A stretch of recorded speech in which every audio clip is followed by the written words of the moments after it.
Olá, eu sou Virgílio Sarmento. Eu sou João Henrique Barbosa. E eu sou o Felipe Sá. E esse é o Siga Direito, o seu canal de direito prático na internet.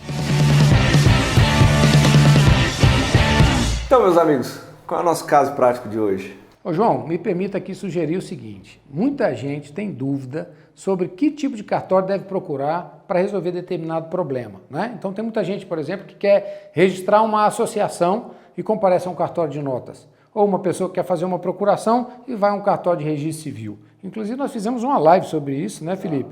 E essa live deu uma repercussão muito legal, as pessoas gostaram demais do assunto, então a gente quer voltar aqui para tratar desse tipo de dificuldade que as pessoas trazem, né, em relação a que cartório eu procuro para resolver que tipo de problema. É verdade. Na verdade, foi os próprios colegas que seguem o Siga Direito que pediu para que a gente tivesse também um vídeo explicando exatamente isso. Porque aí quando surge alguma dúvida, volta lá no vídeo. Exatamente. Né, e assiste, fica sempre por dentro. Então vamos falar hoje sobre os tipos de cartório, né, e para que serve cada cartório, não é isso?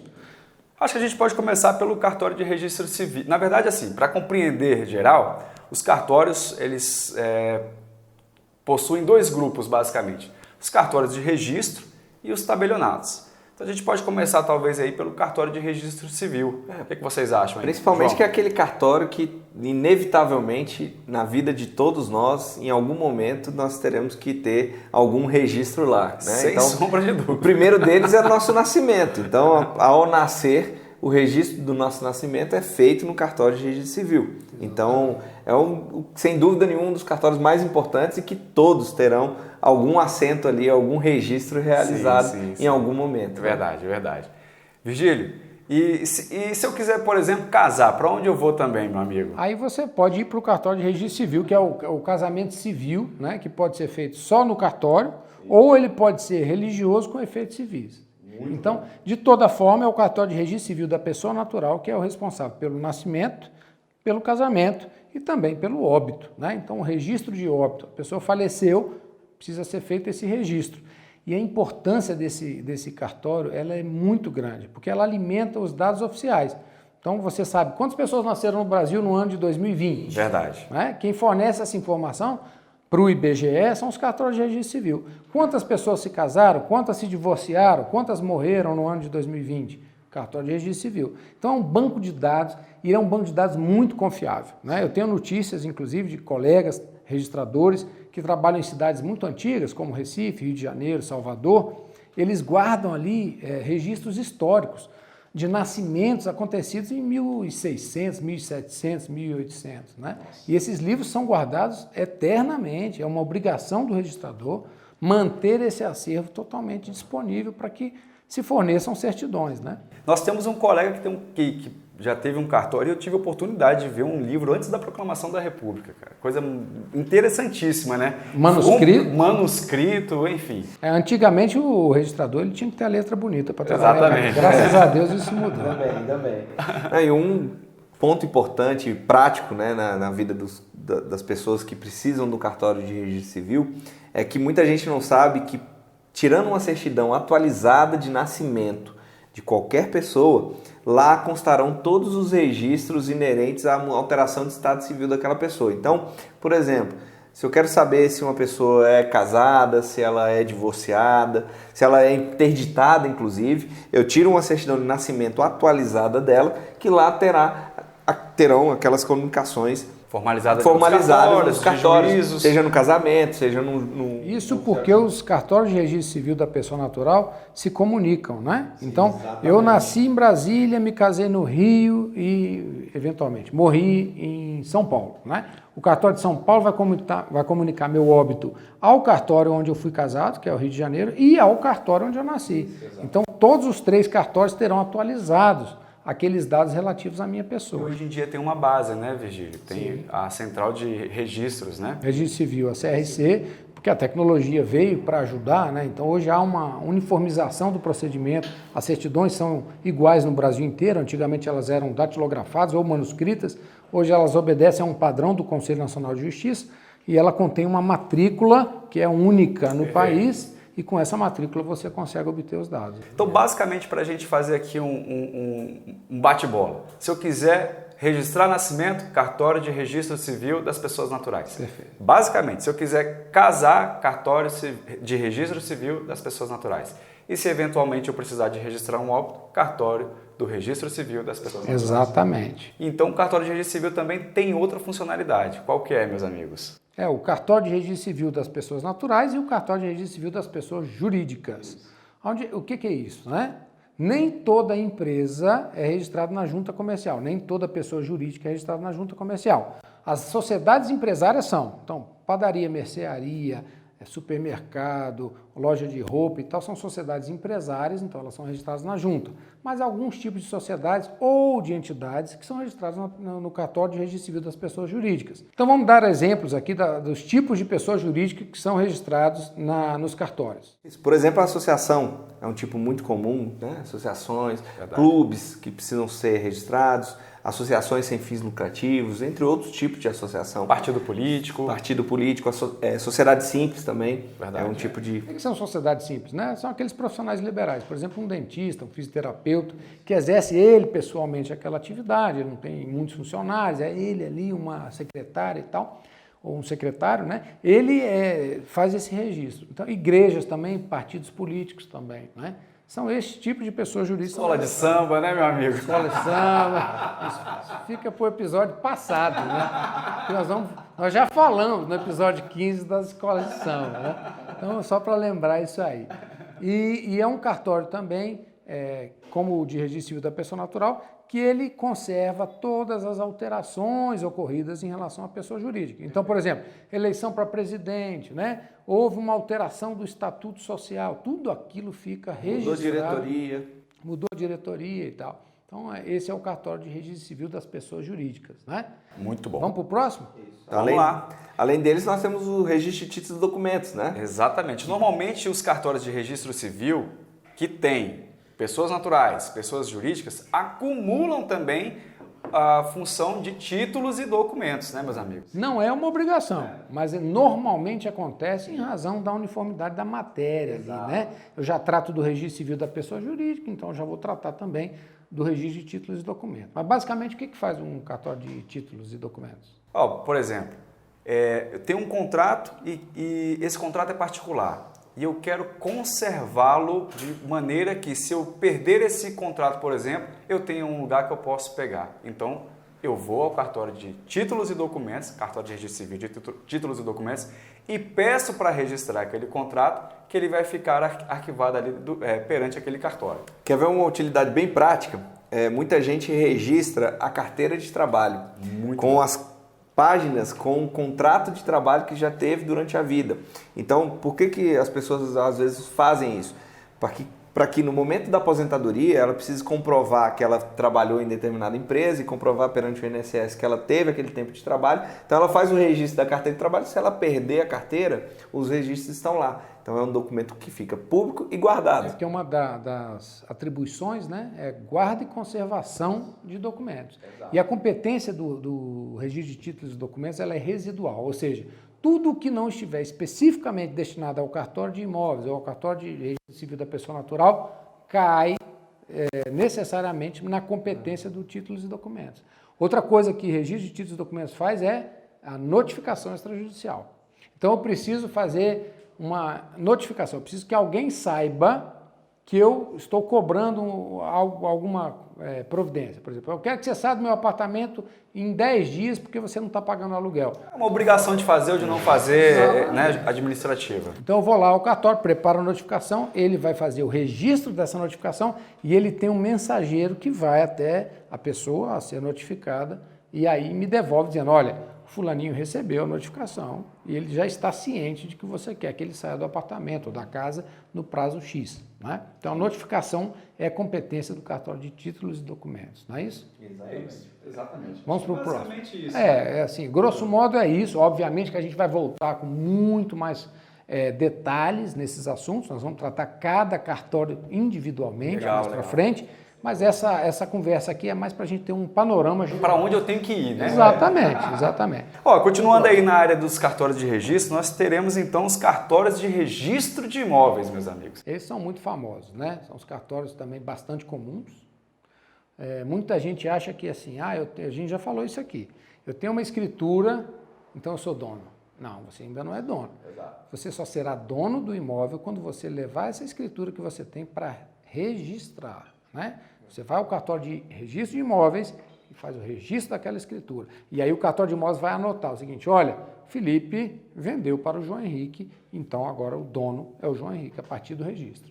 Exato. E basicamente o que esse cartório faz, né? É o cartório que guarda uma certa região específica, então ele tem uma delimitação territorial e ele tem todos os registros necessários para se comprovar a propriedade imobiliária dos imóveis que estão naquela região.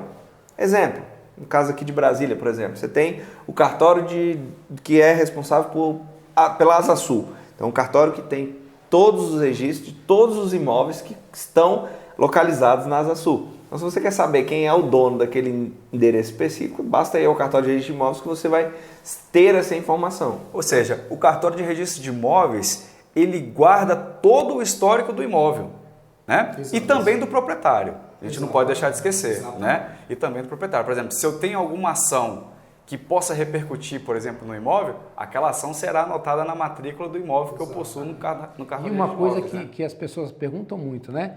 É uma informação pública, por exemplo, eu posso procurar saber quantos imóveis o Felipe tem? Pode. Você vai e pede uma certidão, né, de propriedade imobiliária em relação ao Felipe. E aí aquele cartório vai fazer a busca, olha, aqui neste cartório ele tem 2 imóveis, eu tenho um imóvel, eu não tenho nenhum imóvel. Vai dar uma certidão negativa. E sem dizer o porquê, né? Não necessariamente você tem que ter um motivo, tem que justificar. E aí fica uma dica para os nossos colegas advogados que estão executando alguém, né, ajuizando uma demanda para que você tenha em busca de algum patrimônio, algum resultado. Busque nos cartórios de registro de imóveis se aquela pessoa que você está processando ela tem um patrimônio registrado que você tem condição de garantir ali o seu direito, né, de receber. Para a gente encerrar registro de imóveis, uma coisa importante, né? A tecnologia também ela veio com muita força em relação aos registros de hoje, por exemplo, aqui no Distrito Federal você consegue pedir de forma centralizada pela internet uma certidão que engloba todos os cartórios de registro de imóveis. Então, eu quero saber se o fulano de tal tem imóvel no DF. Eu tenho como fazer esse pedido pela internet, a busca é feita. Em um tempo muito curto é fornecido esse resultado. Né? Perfeito, é o www.registrodimóveisdf.com.br. Exatamente. Então, se alguém realmente deseja emitir uma certidão de qualquer imóvel, basta entrar aí no site e consegue. Exatamente. Né? Então é isso, falamos do registro da pessoa natural, registro da pessoa jurídica, títulos e documentos, registro de imóveis. Vamos falar agora de um cartório que ele é um misto. Né? Ele é um cartório de registro e ele também é um tabelionato, que é o registro de contatos marítimos. Né? É um cartório que não tem em todas as cidades, normalmente ele tem em cidades litorâneas, e ele é responsável por, basicamente, lavrar as escrituras, né, de compra e venda de embarcações e registrar tais escrituras. Né? Então, uma cidade, por exemplo, como Salvador ou como Rio de Janeiro, que tem muitos barcos, né? Esse é o cartório que você deve procurar para comprar, para vender, né, para saber quem é o dono de determinada embarcação. Sim, então guarda o histórico também daqueles barcos, né? Mas tão somente contratualmente, né? Exato. Não vai saber como é que está o motor do barco, né? Inclusive eu tenho um amigo que saiu para comprar barco no Rio de Janeiro e se arrependeu. Se arrependeu, né? Não, porque é importante isso.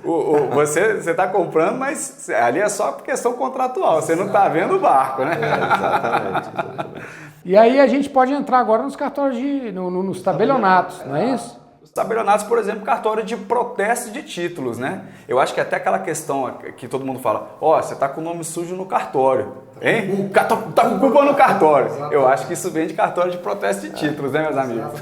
E é um cartório muito importante, né? Porque é aquele cartório que busca fazer o registro e reaver, né, débitos que foram criados por determinadas pessoas que geraram títulos executivos, títulos de crédito, Sim. Né? E por algum motivo o credor não conseguiu receber ali nas vias normais e precisa procurar o cartório para que o cartório o force o devedor, né, a realizar o pagamento. Vamos por um exemplo bem comum. Prático, bem comum. Cheque sem fundo. Exatamente. Então, se você passa um cheque sem fundo para alguém, não propositalmente, né? Você passa aquele cheque pré-datado, pós-datado, na verdade, né? Então, dia 30 de maio eu vou te pagar, sei lá, R$500, está aqui no cheque.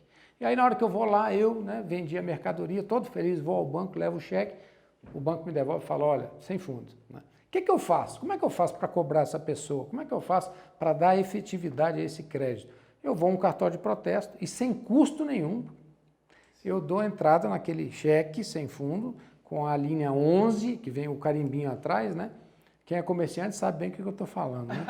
Já recebeu um monte, né? Então, aí você vai, o que o cartório de protesto faz? Ele faz toda a anotação do devedor, procede a uma intimação e aquele devedor recebe em casa uma cartinha do cartório dizendo o seguinte, olha, você tem 3 dias para pagar, sob pena de ser protestado. E quais são as consequências do protesto, João? Pois é, a primeira delas é o registro negativo Nos órgãos. Nos órgãos, né, serviços de proteção ao crédito, né? Isso é algo que naturalmente, geralmente, força com que faz com que o devedor busque pagar aquele débito. Além disso, muita gente não sabe, mas o protesto ele suspende, por exemplo, o prazo de prescrição da cobrança do título. Então tem muita gente que acha o seguinte, olha, eu não paguei uma dívida em 5 anos, acabou os 5 anos, eu estou limpo. Se você tem um protesto, aquele protesto ele não vai encerrar essa obrigação de pagar. Que é uma dúvida muito comum. As pessoas falam assim, depois de 5 anos eu não devo mais? Não. Calma. Depois de 5 anos seu nome sai do SPC ou do Serasa, mas você continua devendo aquele valor. Né? Isso é uma dúvida muito comum. E o protesto é gratuito. Hoje, para quem tem dinheiro a receber, vale muito a pena protestar. Porque só quem paga é o devedor. Se o devedor pagar naqueles 3 dias da intimação, ele não é protestado, tudo bem, resolve-se o problema e ele pode pagar em cartório. Passaram-se os 3 dias, ele só pode pagar para o credor. Verdade. Ele não paga mais em cartório, essa é outra questão que muita gente tem dúvida. E aí o credor, quando receber, vai dar uma carta de anuência, que é uma quitação. Com essa carta de anuência, você vai ao cartório de protesto e limpa o seu nome. É verdade. E eu posso ir em qualquer cartório de protesto, se eu tenho um título executivo, por exemplo, meus amigos, como é que eu faço? Tenho um título executivo, eu posso ir em qualquer cartório de protesto? Não. A regra é o domicílio do devedor. Você tem que ver aonde é que aquele devedor, ou é a praça de pagamento, ou o domicílio do devedor para poder fazer o protesto. É importante que nas cidades maiores, principalmente capital, ou cidades mais robustas, digamos assim, tem mais de um cartório de protesto. Então, geralmente nessas cidades existe um cartório específico que faz a distribuição desses títulos. É uma central, né? Exatamente, para aquela região. Exatamente. Tranquilo então, meus amigos, protestos? Vamos para o último, né? Que é o cartório que a gente mais ama, que é o cartório de nota. Verdade. Mais importante, talvez. O cartório de notas eu acho que é um cartório que ele tem um aspecto histórico muito importante, né? Todo mundo aqui já ouviu falar nas Sagradas Escrituras. É verdade. As tábuas da lei, né? Quando Moisés recebeu ali intuitivamente aquelas normas e as escreveu, né? Então, os escribas, né? Que são os nossos antepassados aí de profissão. E é um cartório muito importante porque ele é responsável por formalizar juridicamente a vontade das partes. Então, 2 pessoas querem celebrar um negócio jurídico. O cartório de notas é onde você tem que procurar para que a gente escreva para você o que você deve fazer, o que cada um deve fazer, né? De acordo com o que cada um fala. Né? Exato. Então, o que você precisa? Eu preciso fazer uma procuração. Cartório de notas. Reconhecimento de firma. Cartório de notas. Autenticação. Exatamente. Né? União estável, declaração de união estável. Verdade. Cartório de notas. E atualmente divórcio, dissolução da união estável, inventário, né? Apostilamento da AIA. Ata notarial. Ata notarial. Então, o cartório, né, que ele tem muitas atribuições, né? Então, da procuração, reconhecimento de firma, autenticação, escritura pública, declaratória, ata notarial, uso campeão extrajudicial. É um cartório realmente desafiador. A nossa rotina diária, vocês sabem muito bem disso, é uma rotina cansativa, porque a gente tem muitos assuntos diferentes para lidar, mas ao mesmo tempo é apaixonante. Sim, porque a gente aprende todos os dias. Todos os dias eu aprendo alguma coisa no cartório de notas. É incrível. Assim, tem muitas coisas que a gente lida com né? Mais tranquilidade, a gente sabe, mas tem coisa que realmente chega, todos os dias você, não, peraí, só um minuto, deixa eu pegar o livro aqui, dar uma lida. E é um cartório muito interessante, porque é o que o Virgílio falou, quando as partes querem realizar e celebrar um negócio jurídico, podem procurar o cartório para que o cartório, inclusive, oriente, né? Tire dúvidas, esclareça algumas questões que são importantes para as transações, né? Sim. A grosso modo, qualquer negócio jurídico que pode ser celebrado, ele tem a possibilidade de ser feito no cartório, né? Exatamente. Então, assim, é realmente um cartório que é e deve ser muito utilizado pelas pessoas, porque traz segurança jurídica e, principalmente, traz segurança para as partes que estão celebrando o negócio. E publicidade, né, meus amigos? E publicidade. Então, por exemplo, um testamento, que nós já falamos aqui em conversas anteriores, né? Veja que ato solene, que ato importante, né? Verdade. Ele é um ato que só tem eficácia após o falecimento do testador, mas ele é formalizado perante um tabelião de notas. Por falar nisso, você vai fazer o meu? Só para saber. Você já está livre do Covid, graças a Deus, graças a Deus. Não, testamento de amigo, Deus me livre, né? Tô fora, Então é isso, meus amigos. Eu acho que o cartório de notas, para fechar, né? É o cartório que diz respeito às negociações do dia a dia. Né? Então, é um lugar onde as pessoas realmente buscam esclarecimentos sobre como fazer algo de uma forma mais segura. E esse é o nosso dever, dar segurança jurídica aos atos. Não é isso? Sem sombra de Perfeito, dúvidas. exatamente isso. Acho que ficou claro, né? Ficou claro, meu Conversamos aqui sobre todos os tipos de cartório, obviamente que sem a profundidade necessária, mas a gente vai retomar esse assunto especificamente, mas eu acho que depois de assistir esse vídeo ninguém vai mais ter dúvida. Até porque a gente tem que falar de uma maneira prática, né? Exato. Não pode ficar enrolando demais aqui nem falar o juridiquês. Que não tem lenga-lenga. É verdade. É isso? Então é isso. Então, meus amigos, esse é o Siga Direito, o seu canal de direito prático na internet. E falamos hoje aqui sobre os tipos de cartório. Curta, compartilhe, ative as notificações e fique sempre por dentro.